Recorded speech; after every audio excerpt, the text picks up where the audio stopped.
Saudara-saudari pencinta renungan harian Katolik Paroki Tomang Gereja Maria Bunda Karmel. Selama mengikuti proses belajar mengajar, ada satu hal yang pasti selalu terjadi, yaitu ujian. Bentuk ujiannya bisa bermacam-macam, dari ujian lisan, ujian tertulis esai, atau pilihan berganda, serta membuat suatu makalah atau artikel. Semua bentuk ujian itu sama, yakni untuk mengetahui seberapa besar kita bisa menangkap materi yang selama ini diajarkan dan sejauh mana kita mengembangkan pengertian-pengertian yang bisa kita tangkap dari materi-materi pengajaran selama ini. Pengajaran ini menarik karena apa? Karena dalam kisah Injil pun berkisah mengenai suatu ujian. Para murid mengalami badai besar saat mereka berperahu di danau bersama Yesus. Sebelum menyeberangi danau, para murid telah mendengar berbagai pengajaran dari Yesus tentang kerajaan Allah. Selain mendapat pengajaran dari Injil sinoptik lainnya, para murid juga melihat bagaimana dengan penuh kuasa Yesus melakukan mujizat dengan menyembuhkan banyak orang.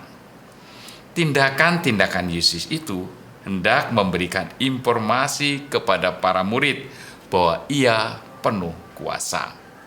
Mereka semua tidak perlu ragu untuk percaya kepadanya.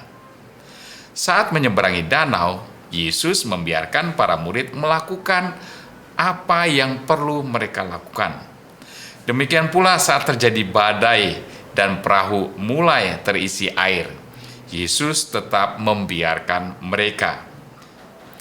Injil menulis dalam situasi yang demikian mencekam, Yesus tidur di buritan.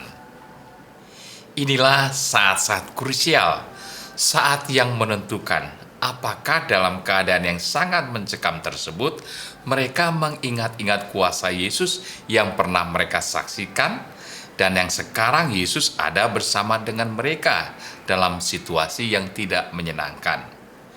Injil menulis bahwa saat itu para murid menyerah pada kekuatan mereka dan berpaling kepada Yesus.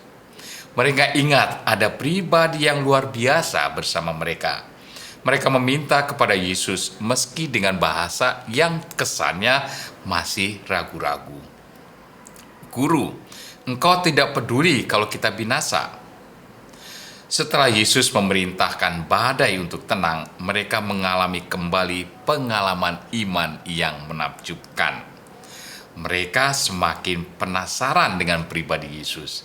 Siapakah gerangan orang ini? Angin dan danau pun taat kepadanya.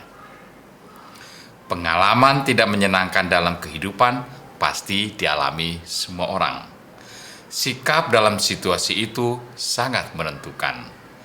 Para murid mencari Yesus dalam kesulitan mereka, dan akhirnya mereka menemukan pengalaman yang menambah iman mereka. Mengapa kita juga tidak melakukan hal yang sama saat kita mengalami banyak hal yang kurang menyenangkan atau tidak sesuai dengan rencana kita? Kita mempunyai Tuhan yang selalu menyertai kita. Jangan mendiamkan Yesus dengan membiarkan Yesus tidur. Karena dengan membangunkannya, kita akan melihat hal-hal yang tidak kita duga, hal-hal yang luar biasa. Tuhan memberkati.